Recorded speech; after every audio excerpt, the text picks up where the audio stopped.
দুই প্যানেলের জমজমাট প্রতিদ্বন্দ্বিতায় উৎসবমুখর পরিবেশে শুরু হয়েছে বাংলাদেশ চলচ্চিত্র উন্নয়ন কর্পোরেশন বিএফডিসির নির্বাচন।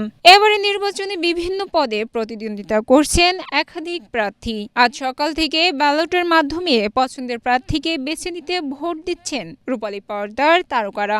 সকাল থেকে ভোটারদের উপস্থিতিতে মুখর হয়ে উঠেছে এফডিসির প্রাঙ্গণ।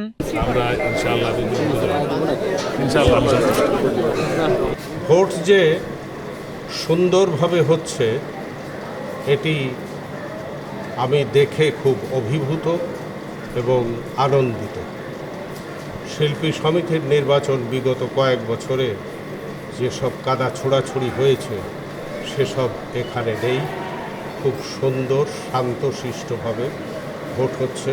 নির্বাচন কমিশন, আমি আপিল বোর্ডের একজন মেম্বার, আপিল বোর্ডের মেম্বাররা আপ্রাণ চেষ্টা করেছি সুন্দর রাখার জন্যে, নির্বাচন সুন্দর হওয়ার জন্য। এফডিসির প্রাঙ্গণে একে একে হাজির হতে থাকে নবীন ও প্রবীণ তারকারা।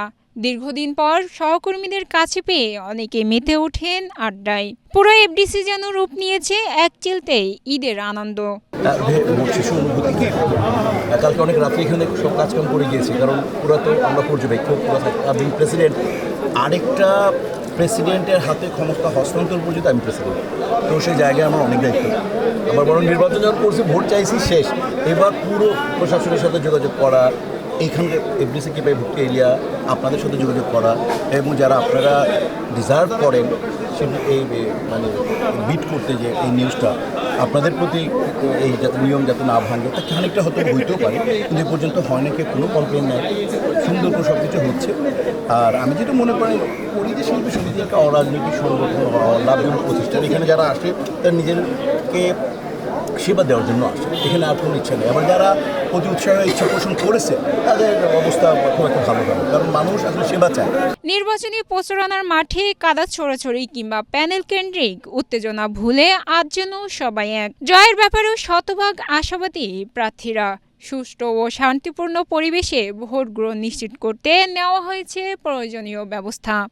এটা বলতে পারবো না কত পার্সেন্ট ভোট কাস্ট হবে, তো আমার মনে হয় যে সব শিল্পীরাই আসবে। এই ইলেকশন উপলক্ষে অনেকে হয়তো এফডিসিতে কাজ নেই, কাজের নেই বলে অনেকে আসতে পারে না, তবে ইলেকশন উপলক্ষে আমার মনে হয় যে অলমোস্ট সব শিল্পী আসবে। চলচ্চিত্রের জন্য সংগঠন কিন্তু বিএফডিসি না, বিএফডিসি হলো একটা সরকারি প্রতিষ্ঠান। আপনি এখানে সমিতি আছে, কিন্তু শিল্পী সমিতি আছে, প্রযোজক সমিতি, ক্যামেরাম্যান আছে, এরকম আছে। হ্যাঁ, আর বিএফডিসি হলো আমাদের সবার আতুর ঘর। হ্যাঁ, এই বিএফডিসির এই রাস্তা দিয়ে হেঁটেই অনেকে সুপারস্টার হয়েছে, হ্যাঁ, মেগাস্টার হয়েছে অনেকেই। এবং আল্লাহ আমাদের সবাইকে ভালো রাখুন, সুস্থ রাখুন, হেফাজতে রাখুন। নির্বাচনে সংশ্লিষ্টরা বলেছেন নির্ধারিত সময় পর্যন্ত ভোট গ্রহণ চলবে। ভোট গ্রহণ শেষে শুরু হবে ভোট গণনা। এরপর আনুষ্ঠানিকভাবে ঘোষণা করা হবে ফলাফল। নতুন নেতৃত্বের হাত ধরেই আগামী 2 বছর বাংলাদেশ চলচ্চিত্র শিল্পী সমিতির কার্যক্রম পরিচালিত হবে, এমনটাই প্রত্যাশা সংশ্লিষ্টদের। Sagarika Akhtar, Asian television.